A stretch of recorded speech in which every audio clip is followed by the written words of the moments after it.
My boyfriend has a childhood friend. They grew up together closer than real siblings. When Julian and I first started dating, that's how he introduced Celine. I believed him.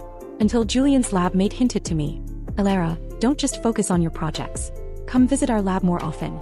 We were quite close, so I complained, when do I have time? You know my advisor's nickname. After a long pause, she replied, that sister of Julian's comes to the lab every day to see him. Many people are wondering if you two broke up. I was stunned. Julian isn't the type to play around. I trusted him completely. If it were any other girl, I might have teased him a bit, but since it was Celine, his sister, I dismissed it as gossip. Still, when I happened to pass by and went to see Julian, I was a bit surprised. Because Celine was really there. It was hot and she had ordered ice cream for Julian's lab. There seemed to be a miscalculation as there was one less serving. So she said, Julian, you'll have to share with me. I stood at the door, staring blankly as Celine brought the ice cream to Julian's lips. Julian was looking at his computer, probably annoyed, and turned his face away. I don't like sweets. You know that. Celine was about to say something when the junior at the door noticed me and called out, Alara's here. Come in. Julian immediately turned around. Celine's hand trembled and the ice cream spilled all over him. Pink, probably strawberry flavored. Julian, who has a bit of a cleanliness obsession, immediately grabbed his clothes and shook them off. You're so clumsy. So annoying. Celine suddenly got angry. She turned and left, throwing back, I was just being nice and you're complaining. I'm going home to tell on you. Julian's face darkened. You got my clothes dirty and you're the one with an attitude? I knew Julian could be childish sometimes, his temper flaring up quickly. If Celine really went home to complain, his parents would nag him and he'd be even more annoyed. So I quickly stopped Celine and tried to smooth things over. Don't go. I'll scold him for you, okay? In the end, Celine offered to buy Julian a new shirt. We took a taxi to the mall. Julian is tall and has long legs, so anything looks good on him. But Celine had a sharp eye and chattered nonstop, making Julian try on this and that. I felt bored and wandered around the store, unconsciously flipping through the price tags. My family is quite ordinary and a mall like this is way out of my budget. Thankfully, the store had mirrors placed strategically. Because at that moment, through the reflection, I saw Celine roll her eyes at the back of my head. What kind of expression was that? It was disdain, mockery, and a kind of condescending pity. My hand felt like it had been stung by an insect and the clothes slipped from my fingers. The fabric was indeed high quality, cool to the touch under the air conditioning. Celine slowly looked away and walked off. I stood there quietly for half a minute before turning back to the fitting room. Julian stood in front of the mirror, impatiently asking, Celine, are you satisfied yet? Finally, Celine approved of the shirt. The clerk quickly packed it up. This is a new item, so there's no discount. It's $4,999. Do you have a membership card? When I heard the price, my heart skipped a beat. So expensive? Just a week ago, I had bought Julian a set of pajamas for $15, including shipping. I reached out and tugged Julian's hand, wanting to tell him not to buy it, but Celine had already carelessly slapped down her credit card. Let's take this one. Then she gave Julian a look. Same as always, I buy you clothes and you treat me to dinner. The two of them walked side by side through the mall. A flower shop promoter approached them.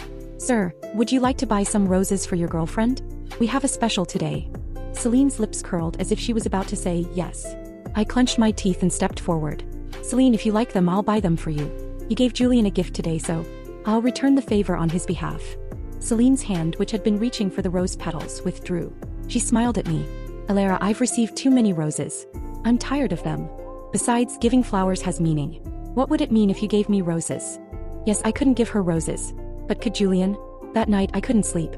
I thought for a long time about what Celine's intentions were.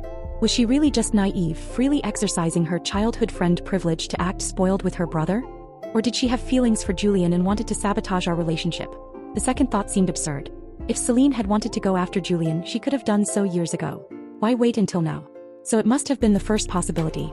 I was afraid I was being overly sensitive, so I scoured countless posts online, staying up until my eyes were red before coming to a conclusion. I wasn't wrong. Even if they were childhood friends, even if their families were close. Once Julian had a girlfriend, he and Celine should have kept some distance. The first time I met Celine was at a cafe at a university. At the time, due to failing her college entrance exam, Celine went abroad to study, while Julian stayed local and attended a university. When she came back for vacation, she found that Julian already had me by his side. Back then, I thought she was a lively, cheerful girl. Although she came from a wealthy family and had a bit of arrogance, she was still endearing. But her gift to me really shocked me. It was a bracelet from a luxury brand. That day was overcast and rainy, the light dim, but the bracelet still sparkled with tiny, dazzling lights. When I got back to my dorm, I looked it up online and couldn't believe that a piece of jewelry worth over $20,000 had been casually given to me by my boyfriend's sister. I asked Julian if I should return it. I looked it up on the official website. It's over $20,000. It's too expensive. That one bracelet was worth more than all the clothes in my closet combined. I thought I probably wouldn't wear it. But Julian didn't think much of it. She must have bought it at a duty-free shop, not at full price. Just keep it. Compared to what my parents have given her, this is nothing. Somehow, this comment made its way to Celine's ears and she came to me saying, Alara, actually, I have a favor to ask. My professor assigned a paper and I'm having a hard time writing it. Can you help me find some references? I wanted to refuse. Your school is abroad and the course content is different. I'm afraid I won't do a good job. Celine took my hand and shook it. Alara, Julian said you're a top student. You can definitely do it. Don't be modest. She really sent me the materials in the assignment. It was somewhat related to my field, but I was still hesitant. If I did it, I might not do well and would be laughed at. If I didn't, I had already accepted such an expensive gift from her. In the end, I spent 2 weeks in the library and finally produced a decent paper. The week I finished Celine's assignment, Julian and Celine went on a vacation to Japan. 2 families, 6 people traveling together. Julian had asked me if I wanted to join. I had saved up some money enough to cover the trip, but spending all my savings in 7 days made me hesitate. So I said, just bring me back some souvenirs. Julian did bring back a whole box of snacks and souvenirs. He picked up each item and told me a little story about the local sites. By telling you all this, it's like you came with me. As for Celine, not long after returning, she cut her vacation short and flew back to school. After that, she didn't come back for years. From her social media, it seemed the girl was living it up. She went through several boyfriends, all of them tall, rich, and handsome. Her style also gradually shifted from innocent to bold. I thought Celine might immigrate, but after graduating, she returned to a city without hesitation. By then, Julian and I had already graduated with our bachelor's degrees and were starting our master's programs. Celine didn't have much to do. One moment she said she was applying for a master's program and was preparing materials at home. The next she talked about starting a business with friends, but nothing ever came of it. Julian's mom once complained to me, Celine is a good kid but her family spoiled her. Young people need to stay busy, or they'll waste their potential. Julian and I had a stable relationship and his family had accepted me. His mom would occasionally take me out and even introduce me to others as her future daughter-in-law, so studious, I really like her. Her friends would naturally praise me for being sensible and well-behaved. But I also knew there were some things you couldn't say to elders. The Celine family's financial situation was clear. Celine could live comfortably without working a day in her life. She wasn't like me, afraid that my humble background would make me unworthy in Julian's parents' eyes. So I worked tirelessly on my studies, did research, and tried to please my professors, hoping to get more projects to make my resume look better. Because aside from my resume, I had nothing. I said, Celine has so many options. She'll do well no matter what path she chooses. Taking some time to think about her future isn't a waste. It's like sharpening the axe before cutting the tree. That was a lie. What I really thought was that Celine really needed to find something serious to do. Otherwise, she kept showing up at the lab to see Julian, dragging him out to shop, eat, meet friends, and watch movies. It was exhausting. The main reason I didn't immediately bring up my discomfort with Celine was Julian's attitude toward her. Julian and I had been together for years and I had met all his guy friends. He treated Celine the same way he treated them. Casual, without reservation. His teasing could be infuriating. Julian and I didn't have a habit of reporting our friend meetups to each other, but when I asked about Celine, he would always tell me honestly. I once hinted, you're such a straight guy. Sometimes even I find you annoying. Why does Celine keep coming to you? Doesn't she have other friends? He seemed completely oblivious. She's been abroad for years. Her old friends have kind of drifted apart. If Julian's heart was in the right place, but I asked him to set boundaries, he would definitely get annoyed. So I came up with a strategy. Julian had a friend named Kale who was also our undergraduate classmate. Because his cousin wanted to apply for a master's program at B University, Kale posted on social media asking for help. I usually didn't like dealing with Kale because I found him too flashy and annoying. But this time, I not only helped Kale's cousin revise his resume and prepare materials, but I also personally took him to meet with professors. It was still early to be doing all this, but it was better to be prepared. The cousin's name was Darian and he was quite tall. He looked a bit like Kale, but his demeanor was completely different. His features were handsome, but when he wasn't smiling, his eyes had a somewhat gloomy look. Darian's undergraduate school wasn't great. Although he had won some awards related to his major and had solid fundamentals, the professor's attitude was clearly lukewarm. Both Kale and Darian were feeling discouraged. I comforted them. At this stage, it's just about making a good impression on the professor. Ultimately, grad school admissions depend on your grades. Don't worry, I'll contact some seniors and get some materials for Darian. Since I had helped, Kale naturally wanted to return the favor. So he invited me to dinner, and when he was about to invite Julian, I stopped him. Julian's been really busy lately. Don't bother him or he'll blame me for wasting his time. Having dinner alone with Kale would raise suspicions, but with his cousin there, it was different. One girl and 2 guys talking about school and exams. It sounded perfectly normal. I deliberately chose a trendy restaurant, and we waited in line for an hour. By the time we finished eating, it was already 10 p.m. Perhaps because Kale was being overly friendly, Darian seemed even more silent. Julian and I talked on the phone every night, and by now he had called 3 times without me answering. I guessed his anger had reached its peak, so I finally answered, putting him on speaker. Alara, where are you? You're not in the dorm and you're not answering your phone. Making sure Kale and Darian could hear, I added a hint of a whine to my voice. What's the big deal? I'm with Kale. I helped him with something and he treated me to dinner. Julian seemed to choke on his words, pausing for 10 seconds before saying, Where are you? I'll come find you. Probably to cover up his earlier awkwardness, when Julian arrived at the restaurant, he not only fought with Kale over the bill but also ended up treating everyone to drinks at a nearby bar. The 3 guys chatted about everything from the stock market to national affairs, while I smiled and occasionally interjected with jokes. The atmosphere was quite good. By the time we got back to campus, it was very late. Julian walked me to my dorm but didn't seem in a hurry to leave. The night breeze was warm and he wrapped his arm around my waist, planting a kiss on my cheek. Suddenly he seemed a bit annoyed. Why did you go out with Kale without telling me? And why are you wearing such a short skirt? I knew what Julian was thinking. A few years ago, before we started dating, Kale had once asked if I was single. But Julian had confessed to me first, so Kale had backed off. I widened my eyes, pretending not to understand. Didn't you say you were busy with experiments? Besides, I didn't hide it from you. And it's summer. Look at all the girls wearing skirts. Julian hesitated. But Kale's a guy and so is his cousin. I laughed and pinched his cheek. What does it matter if they're guys or girls? I don't interfere with you and Celine, so why are you interfering with me and Kale? We've never interfered with each other's friendships with the opposite sex. Julian was at a loss for words. He nuzzled my shoulder like a big puppy. I'm jealous. I can't help it. Fine, let's make a deal. From now on, you can't go out alone with guys and I won't go out alone with girls. Deal. That was exactly what I wanted. I raised an eyebrow and dragged out my response. Deal. My little scheme worked. Julian and Celine never hung out alone again. But my worries didn't disappear. Instead, they grew stronger. Celine always found a way to make Julian forget his promises to me. She quickly got a boyfriend, then broke up and got drunk at a bar one night. Julian went to pick her up, and because he was afraid she'd get in trouble with her parents for drinking, they went to Julian's off-campus apartment. The apartment had just been renovated and only had basic furniture. Julian stayed there occasionally. He had invited me to stay over before and he was very upfront about it. When my mom bought this place, she said it was for my future marriage. The more sincere Julian was, the more I felt I had to be reserved. So I only went a few times and always during the day. But I never expected that the first person to spend the night there with Julian would be Celine. And the first person to tell me about it was also Celine. Early in the morning, I received a random text from her. Alara, the mattress you bought is so comfortable. I want to get the same one. Followed by a happy emoji. I was a bit surprised. What mattress? Oh, I stayed at Julian's place last night and found the mattress in the master bedroom really comfortable. Julian said you bought it. Rolling around.jpg. I felt anger rising from the soles of my feet. I had indeed bought that mattress. The year we graduated with our bachelor's degrees, Julian's family bought an apartment in his name and wanted him to handle the renovations. It happened to be New Year's and Julian had given me a computer as a gift. I wanted to give him something in return but didn't know what to get. Coincidentally, my roommate was working part-time at a mattress brand and had an employee discount. So I went the practical route and bought a mattress for Julian. When it arrived, he laughed so hard he could barely stand, praising me for my creativity. It became a story he loved to tell whenever he talked about how my girlfriend thinks outside the box. I'm sure Celine had heard him tell it. I pinched my thigh, letting the pain help me regain my composure, then quickly sent Celine a voice message. Sure, I'll give you the salesperson's number. Mention my name and they'll give you a discount. Celine's voice message came back quickly. No need. My parents have money. I don't need to be as frugal as you, Alara, buying a mattress on a budget.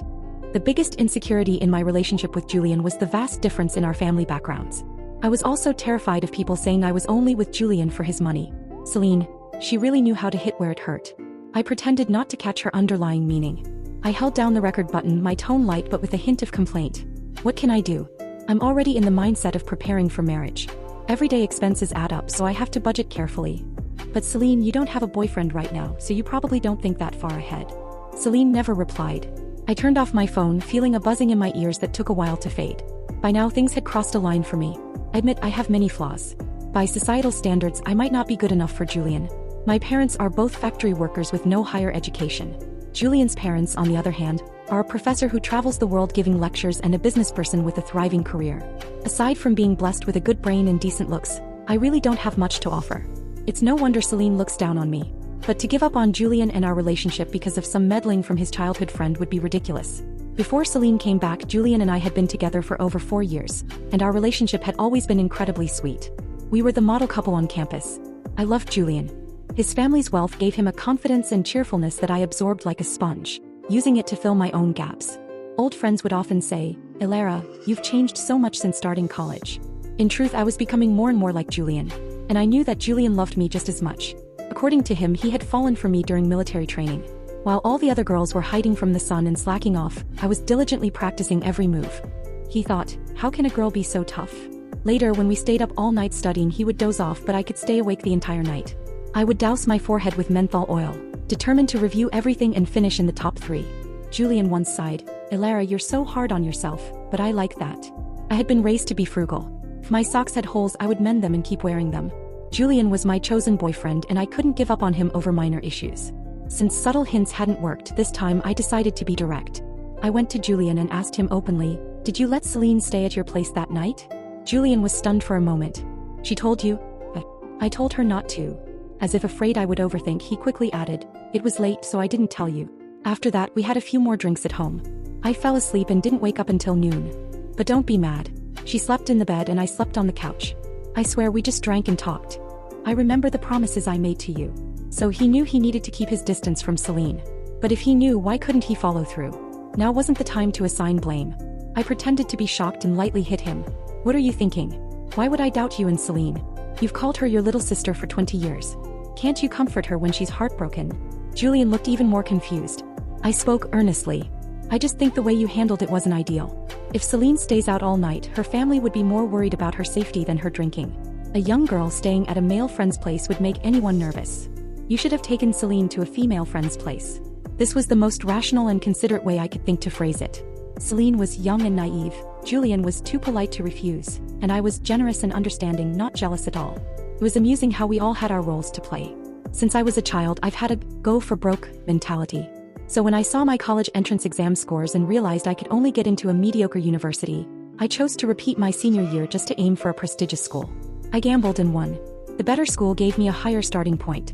And that's how I met Julian, who came from a completely different world. Later, even though both Julian and I could have stayed at our university for grad school, I insisted on applying to the top university in the country, B University. It was do or die. During that time, I was so stressed that my face broke out in acne, but I eventually succeeded. Julian was even more excited than I was when he saw my acceptance letter. He bragged to everyone, "My girlfriend is a genius." Our relationship only became more solid after that. Since I had decided to repair the cracks in our relationship, I couldn't back down now. I thought this situation would inevitably resolve itself, but Julian shattered my defenses with just one sentence. "I already told Uncle Celine. They're fine with her staying at my place." My smile froze. So the Celine family knew and approved? I had been so naive. If Celine stayed at a male friend's house, it might be inappropriate. But if that male friend was Julian, then it was perfectly fine. The trust between childhood friends, built over decades, was as solid as a fortress. It wasn't something that could be easily shaken. I quickly adjusted my expression to one of sudden understanding. "Why didn't you say so earlier?" I was worried for nothing. Julian really thought the storm had passed. He leaned in to hug me. "Alara, you're the best, always thinking of me." I really couldn't refuse. You know, Uncle Celine has always treated me like a son. I couldn't just ignore Celine. I let Julian cling to me, but I felt nothing but irritation. But I couldn't let my emotions cloud my judgment. There had to be a way around this. If Celine's parents didn't mind her staying at Julian's place, maybe Julian's parents would have something to say. After all, they should care about Julian's reputation.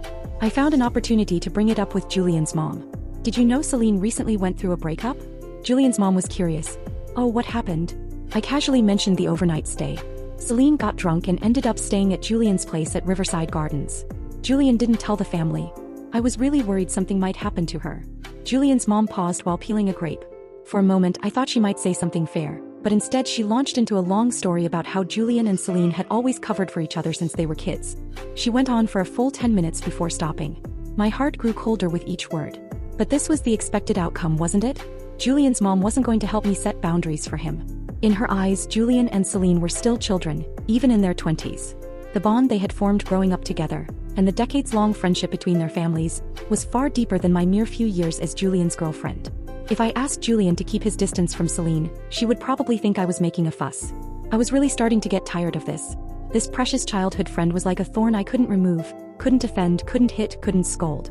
Trying to appease her was useless, and reasoning with her didn't seem to work either. What could I do? What could I possibly do? After 3 days of worrying, I finally came up with a plan. There's a fable about a mountain that wouldn't come to you, so you went to the mountain.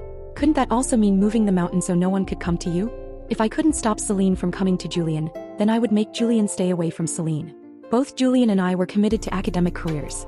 If we applied for PhD programs abroad, we could naturally create distance from Celine. And from a career perspective, having international experience would be beneficial. Before Celine had inserted herself into our lives, I had discussed this possibility with Julian.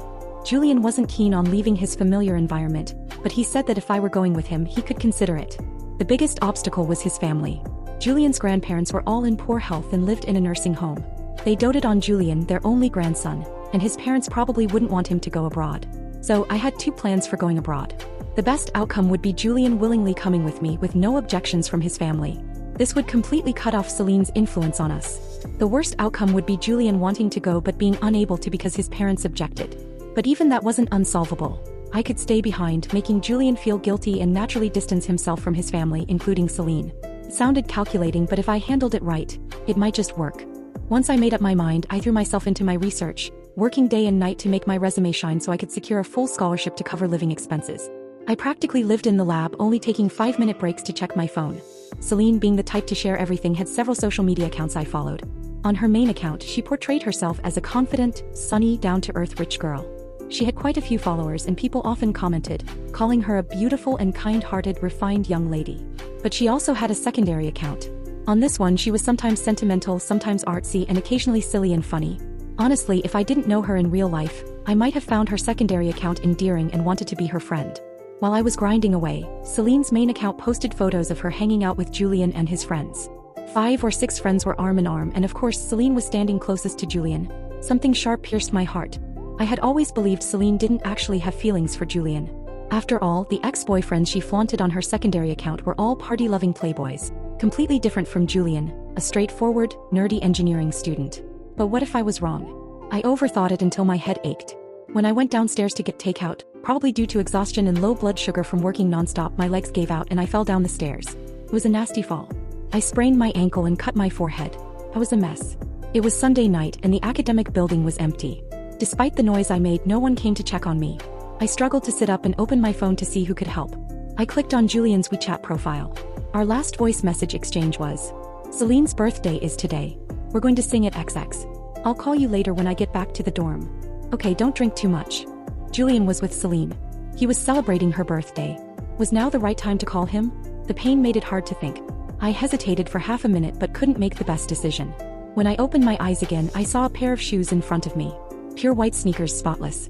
The owner of the shoes slowly crouched down to my eye level. It was Darian. It wasn't surprising he was here. Since his meeting with the professor didn't go well, he had been reaching out to seniors, occasionally running errands to make a good impression. Honestly, this kid was quite goal-oriented, a bit like me.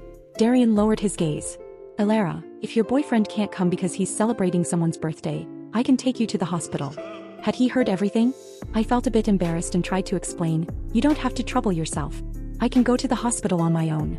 Darian pinned me in place with one sentence. "There's something wrong between you two." His tone was indifferent and I couldn't tell his intentions. "Not that I care much," he added, offering me his hand. "Get up. I can get you to the hospital faster. Aren't you racing against time to publish your paper? Any time wasted now will cost you double later." I hesitated for 3 seconds before placing my hand in Darian's palm. Darian was right. Even if I wanted to use this injury to manipulate Julian, I couldn't let it derail my research. I thought Darian would help me up, but after glancing at the cut on my face, he simply picked me up without a word. My head was pressed against his chest and I could feel his heartbeat, strong and steady. Who would have thought someone so lean could carry me like a princess? "Thank you. Don't mention it." Darian was indeed efficient. In less than an hour, my sprained ankle was treated, and the doctor prescribed some oral glucose. A CT scan showed nothing serious.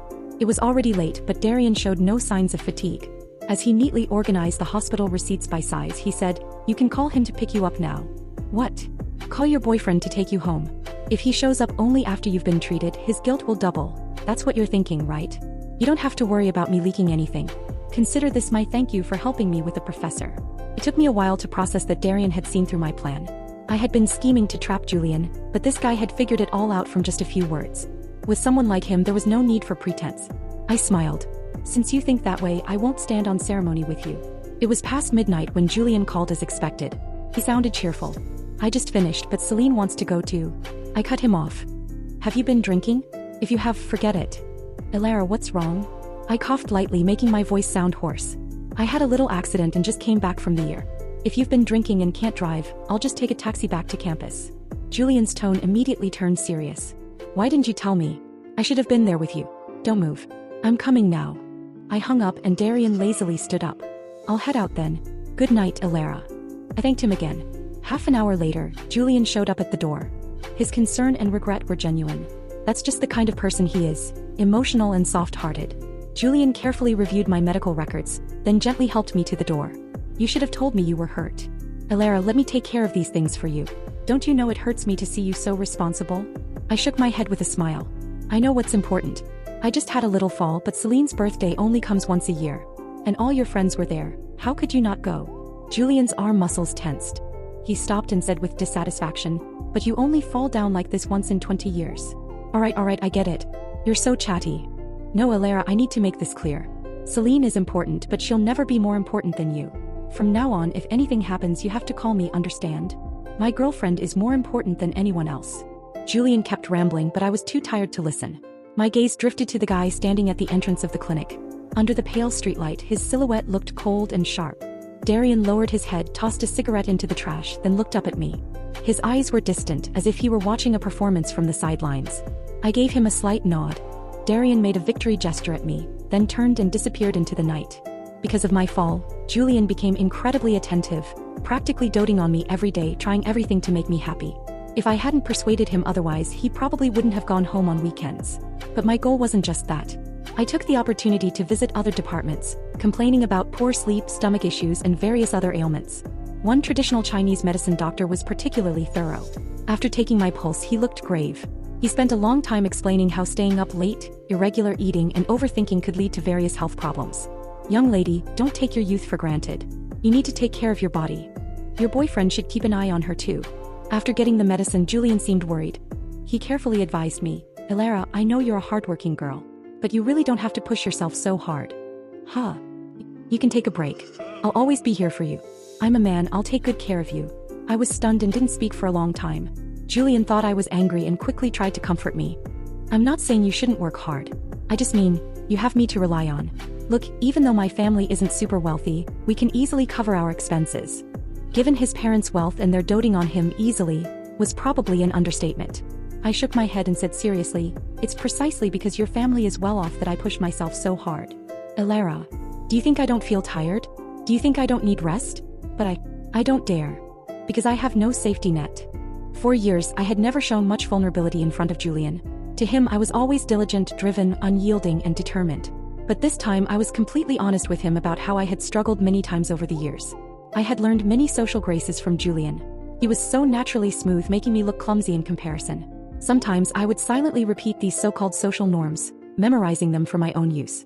The first time we traveled together, we spent over $5,000. I insisted on splitting the cost. On the way back, my phone broke, adding an unexpected expense. I lived on instant noodles for 2 weeks until my part-time job paid me. During grad school applications, my face broke out. My roommate recommended expensive skincare products, but I couldn't afford them. Instead, I ran laps around the track every night thinking sweating was free. It wasn't until I got into university for my master's that I finally gathered the courage to visit Julian's parents. I was like a little fox borrowing the tiger's might, using my school's reputation to face them. But getting into university didn't mean everything would go smoothly. A wealthy classmate in my program was great at using money to build relationships. I was tight on funds and couldn't afford to treat people, so I found another way. I patiently helped juniors with their problems. That way I could compete with the rich, beautiful seniors. Even if I went abroad for a PhD, I wasn't like Celine, who could casually spend millions on tuition. I had to rely on scholarships. I might even lower my standards for schools based on the scholarship amount. I was that sensitive, that insecure. No matter how carefree I appeared on the outside, I was always anxious. The root of my anxiety was my fear that I, a small-town overachiever, wasn't good enough for Julian, who grew up in privilege. When someone usually strong shows vulnerability, it's especially impactful. The result of baring my heart was exactly what I expected. Julian's eyes turned red. Alara, don't say that. You're already amazing. I've never thought you weren't good enough for me. From now on, I'll love you even more to make you feel more confident, okay? I believed he meant it. Julian had a sincere side to his personality. If he trusted someone, he would be completely open with them without any defenses. I smiled through my tears and poked his nose. Silly, you're already so good to me. How could you love me more? Are you trying to outdo all the other couples? Julian didn't respond. There was a quick, determined light in his eyes. I could vaguely guess what he was thinking, and that was the result I had been carefully guiding him toward. We had been together for 5 years. Moving to the next stage seemed like the natural progression. Honestly, if Celine hadn't interfered, I wouldn't have tried so hard to extract a commitment from Julian. But giving him a little push at the right time wasn't a bad thing, I thought. In the following days, Julian was often on his phone, chatting mysteriously with friends. Occasionally, when I borrowed his phone, I pretended not to see the text notifications about "Your romantic setup order has shipped." The weather had cooled, and on a certain autumn day, it was my 24th birthday. Julian's plan was likely set for this day. I pretended to think Julian had invited me to a restaurant just to celebrate my birthday. But when I arrived at the restaurant and saw the setup, I couldn't help but burst into tears. Julian had invited over a dozen of our mutual friends to witness. He was dressed in a sharp suit, his hair styled for the first time. He knelt on one knee, opening a velvet box, and in front of everyone proposed to me. "Alara, will you marry me?" The projector in the center of the restaurant cycled through photos of us over the years. We attended classes together, competed together, joined clubs together, and traveled together. My makeup skills improved, and Julian's demeanor became more refined. These photos captured moments of happiness that, even years later, would still be moving. I thought I wasn't the type to show my emotions, but when I heard those words, I couldn't stop crying. I wiped my tears. Yes. This moment was captured by our friends and posted on their social media. Everyone was laughing and congratulating us. The laughter felt like endless waves, making me dizzy. Julian leaned in and whispered, "We'll treat them to lunch and then we'll go get our marriage license this afternoon. I've already made the appointment." I was about to tease him for being impatient when Julian's phone rang. He glanced at it and his expression turned serious. He gestured to me and stepped away to take the call. I quietly moved closer and overheard Julian's mom's anxious voice. "Come quickly. Celine's in the hospital." Julian sounded helpless. "Mom, I'm in the middle of something important." "What are you talking about?" "You proposed to Alara without telling us, and Celine rushed out to celebrate with you and got hit by a car. You have to come see her." "Mom, can I come later?" "Alara and we've been friends with the Celine family for decades. Uncle Celine treated you so well when you were young. How can you be so heartless?" Julian sighed. "Fine, don't worry. I'm coming." He hung up but seemed torn, not turning back to ask me. Seeing Julian's conflicted expression, I clasped my hands together. The diamond on my ring finger dug into my skin. Celine, always Celine. Why did this girl always appear in my life? Was her injury at this moment really just a coincidence? But I couldn't stop him. Julian was kind and soft-hearted. If he could fall into my trap, he would also feel compelled to care for others. Even at his own proposal, he couldn't resist his mother's command, leaving me to go see his childhood friend. As for leaving me alone to deal with our friends, he was probably conflicted too. But should I bear the cost of his conflict? These friends weren't just his, they were mine too. Should they also endure this awkwardness with me? I hid in the restroom to calm down. Felt like an axe had split me in two. One side was furious, wanting to rush over and slap Julian hard. The other side was calm and rational, carefully weighing how to handle the situation without making a scene. No matter what I did, it would be wrong. And no matter what, it would be humiliating. I didn't want to keep fighting with Julian's childhood friend. Of course, I could continue to manipulate Julian, but what would be the end result? And even if I won against Celine, what then? It would just mean I had won what every other girl naturally deserved: her boyfriend's complete love and respect. Perhaps it was time to let go. But now wasn't the right time to break up. After so many years together, Julian and I had deeply intertwined social circles. Even if it ended badly, I had to design an outcome where no one could blame me. 5 minutes later, I walked out calmly and asked Julian what was wrong. After he explained that Celine had been injured while rushing to celebrate with us, I didn't question why she had to come in person instead of just sending a text. I didn't criticize her for being careless, nor did I doubt Julian's usefulness since he wasn't a doctor. Instead, I said without resentment, "You should go see Celine. I'll handle things here. Our families have a long history and you need to honor that. You invited all these friends, so we need to save face.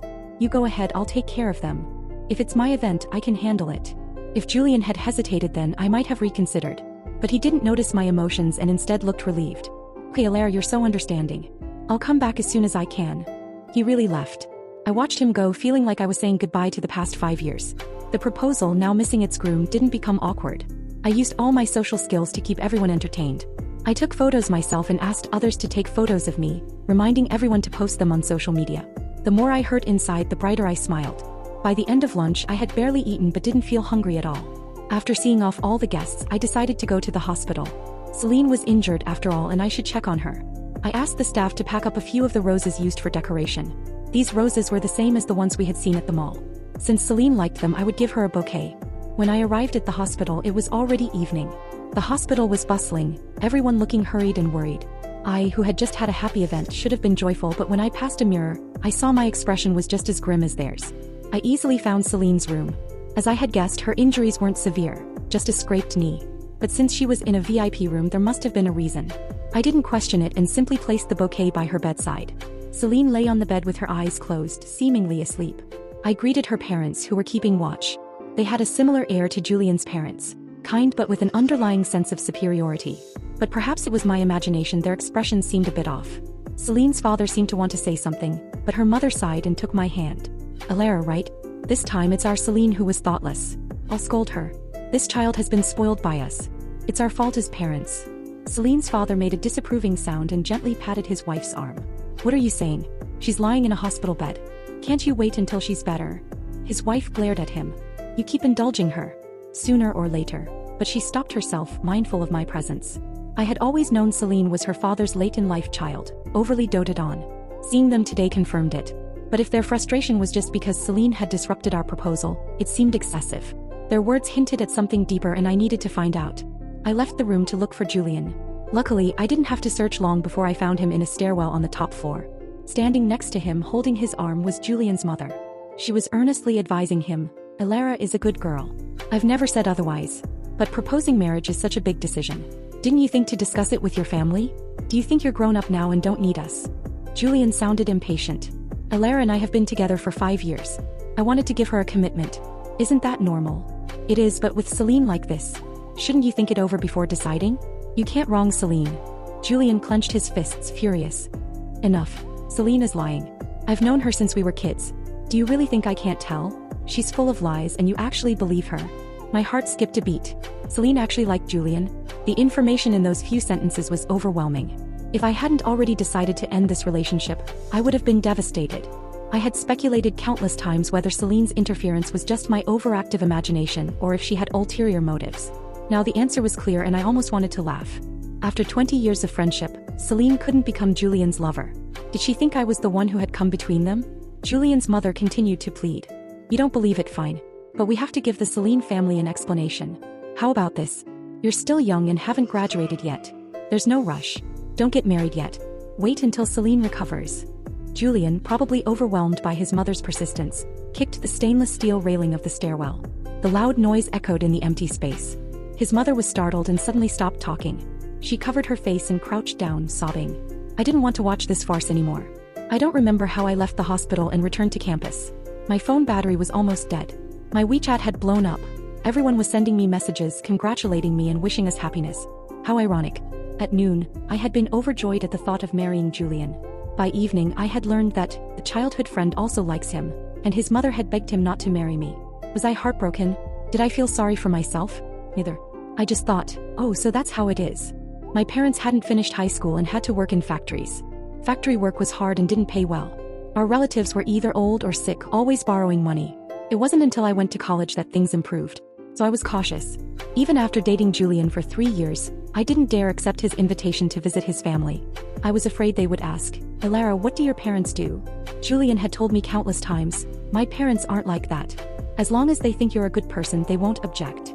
I had been tempted, but I held back until after I got into university for my master's before finally visiting them. That day they had been extremely warm and praised me endlessly. I had foolishly thought I had misjudged them. I had been so naive. Julian's parents had never approved of me. They had just tolerated me to avoid upsetting their son. Dating was fine. But marriage? Absolutely not. The more I thought about it, the colder I felt. I desperately needed something to warm me up, like alcohol. But I couldn't drink too much because Julian might want to talk and I needed to stay clear-headed. I bought 3 cans of beer and sat on the bleachers at the sports field, silently drinking. But by 11:30 p.m., Julian hadn't contacted me, not even a text. So I lazily typed out a message while sipping my beer. "I went to the hospital to see Celine tonight but didn't see you. I'm back at the dorm now. Let me know when you're settled. Love you." We had to break up. With emotions running high, staying put was the best strategy. When I was clear-headed, I would come up with a plan. I had to be the one to initiate the breakup. But the reason for the breakup couldn't be me. Alcohol numbed my nerves and I slept in unusually late. When I woke up, I felt surprisingly good. I went to find Julian and casually asked about Celine. When I asked if anything had happened at the hospital, Julian looked a bit uncomfortable. "Nothing much. Celine was just careless and didn't look before crossing the street. She'll be out in a few days. Julian wasn't good at lying. His forced calm was obvious. He might have been hiding things to spare me worry, or perhaps he was afraid I would blame Celine. Either way, his inability to be honest meant he was struggling. I acted oblivious. Oh, that's good. I was worried. But about our marriage license? Julian stiffened. I quickly added, I've been thinking maybe we should wait until after graduation. Marriage is a big deal and our parents should meet and discuss it. Plus, there's so much going on right now. I'm afraid we might neglect something important. Julian didn't say anything, just hugged me tightly. Alara, I won't let you down. You have to believe in me. Believe him? I had believed him many times and given him countless chances, but he had never taken them. This was easy to understand. Julian wasn't like me, growing up with insecurities and clinging to every opportunity. Julian was born with a silver spoon in his mouth. He had countless opportunities in life. If he missed one, another would come along. This time, the last bit of softness in my heart was gone. I had once thought Julian was my lifelong partner. He was sincere, passionate, and treated others with grace. He respected elders and cared for women. We shared academic pursuits and even laughed at the same obscure moments in movies. But I had overlooked that he was also a dutiful and filial good son. I said, Celine's accident scared me. We're both only children. Something happened to us, our families would be devastated. Maybe we shouldn't go abroad. Let's just stay here for our peace. Julian was overjoyed and agreed immediately. He had never been keen on leaving home, so this was perfect for him. Julian withdrew his application, but I didn't. In fact, I applied to several more schools. Like I said, I was a gambler. I was betting that without love, my luck would shift to academics. I was betting that fate would favor me, and I would get impeccable experimental data and publish satisfying papers. Finally, I was betting that since Julian hadn't told me about Celine's confession, I would use that to my advantage and catch him off guard. I pretended nothing had happened and increased my visits to Julian's family. After all, I was the official girlfriend and fiancé. Of course, I could visit whenever I wanted. I visited so often, always bringing gifts and fruit, that even the security guards and cleaners knew I was the future daughter-in-law. As for adding their WeChat and helping them with minor issues like a blacked-out phone screen, that was just polite, not because I had any ulterior motives. Once, I overheard a cleaner in the neighborhood greeting Julian's mom and praising me for being sensible and generous. In my hometown, they say a virtuous wife brings prosperity for 3 generations. Your future daughter-in-law is really good, so kind and thoughtful. You're so lucky. Oh, they're not married yet? When's the wedding? We'll have to send a red envelope. I couldn't see Julian's mom's expression, but I guessed it wasn't joy but frustration. What made things even harder for Julian's mom was that I suggested visiting the Celine family next door. Celine got hurt while celebrating with us. Of course, I should visit. Celine naturally had a headache and refused to see me. Her mom received me and we chatted about school and other light topics. As we talked, I discovered that both her parents were semi-involved in academia and were even alumni of the same class as my advisor. So I eagerly showed her my WeChat conversations with my advisor. Auntie, my advisor asked me to introduce a potential match for this guy. Don't you think he and Celine would make a great couple? If you agree, I can introduce them. The guy's resume and photo were real. I had indeed been tasked with this. But the purpose, of course, wasn't to set Celine up. It was to show the Celine family my social connections. When it came to their daughter's future, Celine's mom put on her glasses and studied the information for a long time, seemingly tempted but hesitant due to Celine's crush on Julian. Most of what Celine's mom knew about me likely came from Julian's mom, but Julian's mom was a businesswoman, and I thought it best not to discuss too much academic stuff with her, lest she find it boring. So the Celine family's impression of me probably remained a small-town girl from X place who only knows how to study with no money. True, my parents had no connections in a city, but I had never planned to rely on them. And even without my parents' help, I was my own network. I leisurely flipped through other photos on my phone, casually mentioning, "Look, this is me with Professor X and this guy at an academic conference. Professor Y published a paper and I helped with some of the data. Oh, I heard he once worked at your institution. You must know him." Finally, I showed a photo of me, Julian, and a few other B University students. It was from when I won a competition and friends had taken the photo. In the sunlight, everyone was smiling brightly. Julian had his arm around my shoulders, standing in the center. Julian and I are both lucky to have met great advisors who happen to be friends. Both professors want to officiate our wedding someday. Isn't that funny? The more I talked, the more serious Celine's mom looked. She probably never expected so many people would vouch for our relationship. I admit I was still gambling. I was betting that Celine's mom would dare to let her daughter steal a boyfriend from a helpless, poor student. But if that poor student was a protege of her colleagues or alumni, she would have to think twice. The Celine family undoubtedly liked Julian.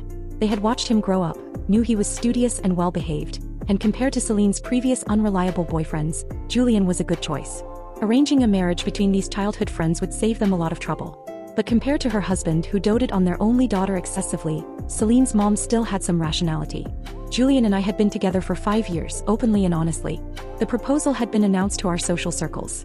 A respectable family wouldn't allow their daughter to interfere in such a relationship. From what I had heard, Celine's mom was conservative, proud, and had worked in the system for decades. She cared more about her reputation than anyone else.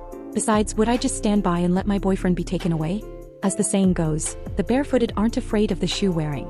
Compared to Celine, I was the one without shoes. Unless Celine and Julian ended up together, the Celine family wouldn't risk their daughter's future marriage prospects. Besides, there were plenty of good men out there. It was just the filter of first love that made me reluctant to let go for so long. If I could move on, why couldn't Celine? I had won the bet. 2 days later, when I brought up Celine with Julian, he said, "She's gone abroad. She'll figure out her school later." Her mom went with her. Celine had been aimlessly drifting in the country for a year, but after one visit from me, she had figured out her future. I looked away, pretending not to notice Julian's thoughtful expression. Celine's parents had finally realized they couldn't let their daughter's reckless behavior continue unchecked. Celine going abroad seemed to hit Julian's mom hard. Or perhaps Celine's mom had said something to her, making her suspect I had something to do with it. The next time I visited, she made it clear I shouldn't come so often. Her reason was that she wasn't feeling well and needed to go to the hospital. She had headaches, shoulder pain, and eye discomfort. If the hospitals in a city couldn't find the problem, she would go to Beijing, Shanghai, or Guangzhou. In reality, she just wanted to keep Julian and me apart. The tactics were familiar. If I could think of them, so could she. It didn't matter because I had already received my first offer. Although it was only a partial scholarship, it was still encouraging. More would come in the future. I had already paved my own path. The only reason I stayed in this situation was that I wanted to leave cleanly and gracefully. I kindly encouraged Julian to accompany his mom to her medical appointments. Julian refused, afraid it would delay his graduation. I scolded him on his mom's behalf. Children should be filial. So Julian shuttled between the hospital and school, accumulating a stack of train tickets. His mom finally tired herself out and returned to a city to rest. By then, I noticed Julian had lost weight, so I volunteered to make him some nourishing soups. There was no kitchen in the dorm, so I went to Julian's marriage apartment. He had given me the key to Riverside Gardens long ago, but I rarely used it. The property was expensive, and I was afraid Julian's mom would think I was after their money. But now there was no need to avoid it. I wanted them to think I was showing my true colors. I frequently went to Riverside Gardens to cook for Julian. Of course, his advisor and classmates also got to enjoy the meals. Friends of Julian's parents who lived in the same neighborhood would occasionally see me carrying a thermal lunchbox and stop to chat, naturally praising me for being a good homemaker. These comments would inevitably reach Julian's parents. The more gossipy ones might even ask Julian's parents when the wedding was so they could send a red envelope. I knew the timing was about right. On Julian's 24th birthday, I asked the whole lab to help celebrate. The venue was, once again, Riverside Gardens.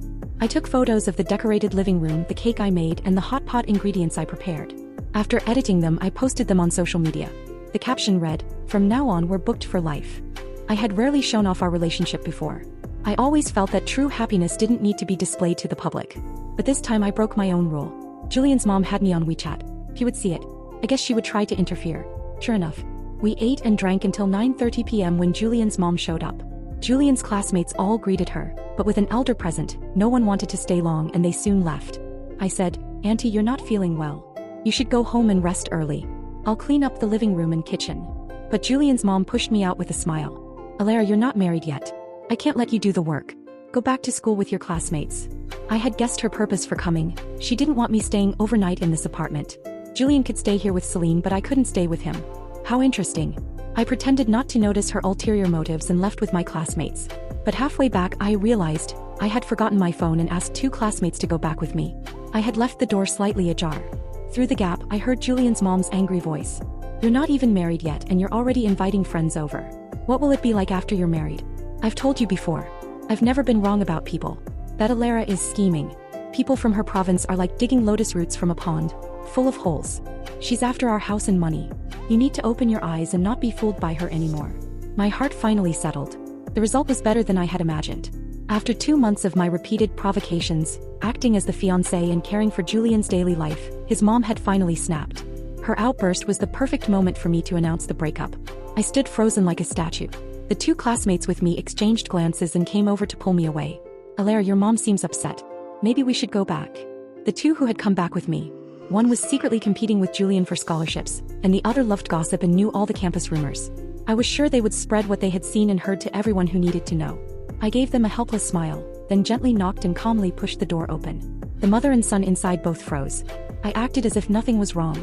"Sorry to disturb you. I forgot my phone." I retrieved my phone from the couch and turned to Julian. He looked both embarrassed and ashamed, not daring to meet my eyes. I smiled at him, but a single tear rolled down my cheek. I had practiced this. The angle made the tear look particularly pitiful. The engagement ring I had been clutching fell to the floor with a clatter, rolling to Julian's feet. "And we're breaking up." I used to think people who cried uncontrollably after a breakup were overreacting. Going through it myself, I realized they were. I wasn't as heartbroken as I had imagined. Maybe it was because my heart had been broken too many times and I had become numb. As expected, the two witnesses to the breakup spread the story. Julian and I had made our engagement quite public, and the reason for the breakup was so scandalous that many people reached out to comfort me and curse Julian. I didn't reply to any of the messages. If I wanted to be the kind ex who still wishes her former partner well, I couldn't say too much. Julian's mom wasn't wrong. I was scheming and full of tricks. It's just that, at the beginning, I had offered my heart completely to the person I loved, and he was the one who shattered it. A few days later, after I had played the part of the heartbroken ex enough, I stopped hiding in my dorm and occasionally went out to do experiments. Julian stood at the entrance of my dorm, rain or shine. He looked pitiful. Of course, he had sent me countless messages and called me endlessly. Over and over he said, "My mom is my mom and I am me. I really love you, Alara. Please give me another chance." I couldn't take it anymore, so I started going out with others. My roommates were even more outraged than I was. When Julian pestered me, they would loudly scold him. "What's wrong with Alara? Why should she be insulted by your family? You're heartless. Go live with your mom for the rest of your life." In these moments, Julian had no defense. He couldn't deny his mom's harsh words. And before this, I had been the perfect girlfriend. Of course, there was an even more cutting moment. Kale also found out about the breakup and came to confess his feelings to me with roses. Julian stood at the foot of the dorm building, watching me walk out and accept Kale's flowers. He seemed to want to stop me but ultimately did nothing. I left with Kale under Julian's gaze. Kale wasn't serious about confessing, he just enjoyed stirring the pot. I treated him to a meal. During it, I politely informed him that I planned to go abroad to focus on my studies and heal from my heartbreak. Kale was sharp and understood my rejection. He immediately started cursing. "Julian is such a jerk. Just because his family has some money, he acts like everyone's out to get him. Blair, don't worry. From now on, at our class reunions, we won't invite him." Although I didn't think Kale was reliable, I smiled and thanked him. "He's in a tough spot. Don't be too hard on him." Kale clicked his tongue. "Even now you're still defending him? What a waste of such a good girlfriend. That guy is blind."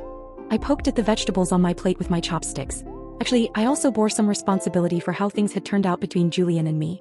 If I had been smarter, I would have realized earlier how Julian's parents felt about me and broken up when our relationship was still shallow, sparing us both the pain. If I had been dumber, I might not have seen through his family's wariness and happily married Julian, had children, and lived in blissful ignorance. But I was just a little dumb but not completely stupid. This breakup was like a dull knife cutting through flesh. Only now was I starting to feel the heart-wrenching pain. It wasn't that I didn't love Julian. It's just that I always loved myself a little more. As graduation approached, more and more people invited me to farewell dinners. I usually declined at first, only agreeing after confirming Julian wouldn't be there. But I eventually ran into him once. I turned and left, and the host chased after me, about to persuade me to stay but stopped when he saw my tearful face. "Alara, I'm sorry. Julian talked me into keeping it from you. He just wanted to reconcile." I wiped my tears, pretending not to see Julian hiding in the shadows. "He's such a good person. I'm not good enough for him. He deserves a better girl. Like his childhood friend. They're a perfect match." I don't know which word struck a chord with Julian, but he suddenly rushed over and grabbed my shoulders. "Alara, you know, don't you? I'm terrible. I should have told you earlier. Celine is full of lies. Don't believe a word she says." I was startled and tried to back away. Julian became more agitated. "I don't like her at all. What my parents think is their business. Why can't you think about me?" It was the busiest time on the food street outside campus, and our commotion drew curious looks. I covered my eyes, crying even harder. "How else can I think about you? Your parents look down on my family for being poor. Should I endure their disdain just to marry you? The person I love can't even protect me from harm. What's the point of holding on? Julian, instead of pressuring me, why don't you try to convince your parents to let go of their prejudices? Because you don't dare, because you're weak, because you don't love me enough." These words, though not particularly eloquent or logical, were enough to paint a picture of a self-sacrificing, desperate girl.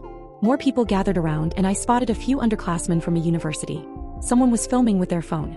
Our mutual friends tried to separate Julian and me, and a few burly guys eating skewers nearby joined in. "Hey, are you harassing this girl? Don't push your luck." Somehow, in the chaos, Julian threw a punch and hit someone's jaw. The guy cried out and fell to the ground. The guys immediately restrained Julian and called for security and police. The person who had been hit staggered to his feet and he looked familiar. Darian, with a bleeding lip, leaned close to me and grinned. What a coincidence. I was just doing a good deed today and it led me to you, Alara. Don't worry. I won't let him off easy. The dispute escalated and 5 or 6 people were taken to the police station for statements. The street was lined with surveillance cameras, and the footage clearly showed Julian throwing the first punch, making him primarily responsible.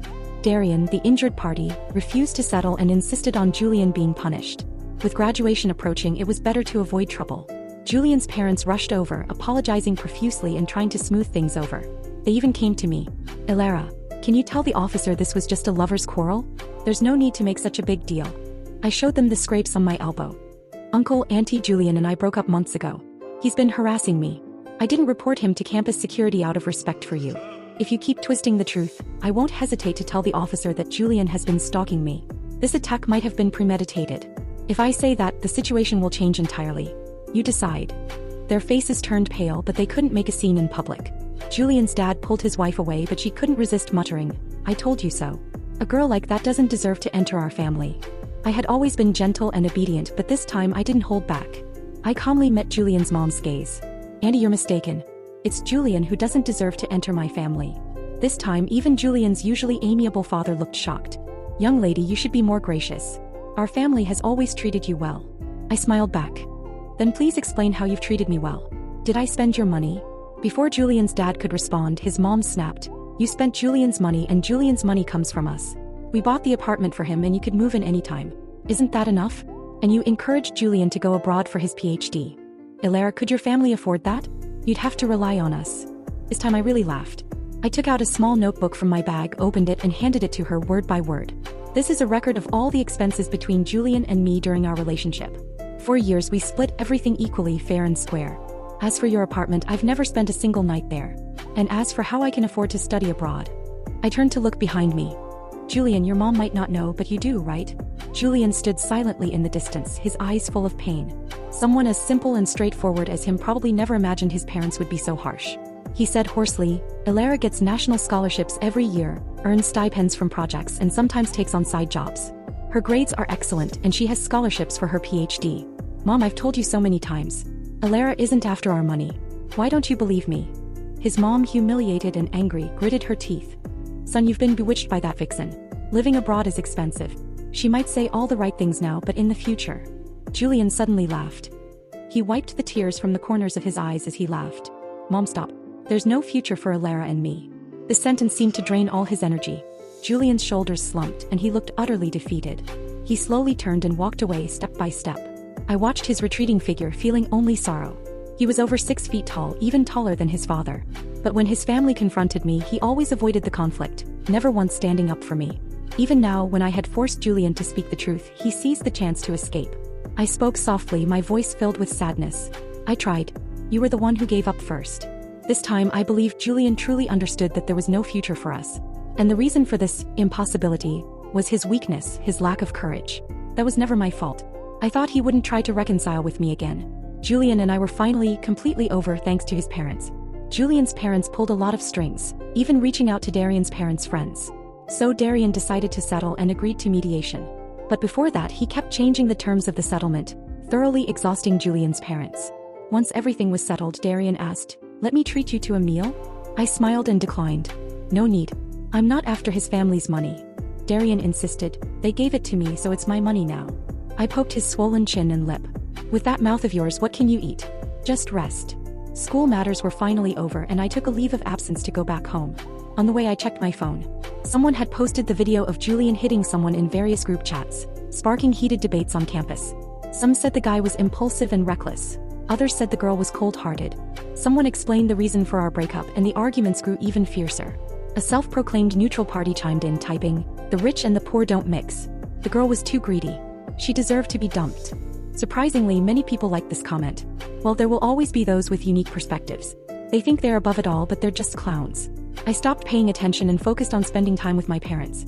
To my surprise, my parents had sold their house in our small town and planned to move back to the countryside. We're retired now. Growing vegetables will be nice. We got $30,000 for the house. Alara, this money is for your dowry. I hadn't told them about my breakup with Julian. but now was the time. My parents didn't have much education and didn't understand many big principles. But they knew that when marrying off their daughter, they should give her the best dowry possible. When they visited me in a city during my first year of grad school, it was our first family trip. Looking back, Julian's mom had insisted on treating my parents to a meal in a city, probably to assess my family. My dad wasn't good with words. At the dinner table, he awkwardly said to Julian's mom, "Our child is far from home and we can't help much. Please take care of her." Julian was enthusiastic and insisted my parents stay at Riverside Gardens instead of a hotel. Alara just bought a new mattress. It's very comfortable. At the time, Julian's mom's smile had seemed a bit forced. Probably, in her eyes, my buying furniture and my parents staying over were signs of my ambition to join their family. And my parents, selling everything they had, could only scrape together $30,000. Not even enough to buy a parking space in a city. How could I blame Julian's parents for being wary? No one's money comes easily. It was only natural for them to be cautious. I held back my tears and hugged my parents. "Mom, Dad, don't worry. I won't let anyone look down on our family. Never." Finally, I graduated from B University. The recommendation letter from my advisor helped a lot, and I was accepted into another top school for my PhD, with the highest scholarship a B University student had received in 5 years. I moved from one campus to another. Although my stipend was enough to live on, studying abroad was incredibly challenging. I constantly felt intellectually outmatched. The worst was the racial and gender discrimination. An ABC guy in my group loved to mock me. Sometimes, it was so hard that I would cry under the covers. Almost every day I asked myself if it was worth it. But I always told myself to hang on a little longer. Someone as greedy as me who wanted so much had to endure some hardship to get it. It took me 6 months to overcome the language barrier and another 6 to find my place in the lab. Only then did I feel like my life was back in my control. Occasionally, to lift my spirits, I would check Celine's social media accounts. Celine was studying the easiest business major. She fought with her mom so much that her mom gave up and returned to China, refusing to speak to her.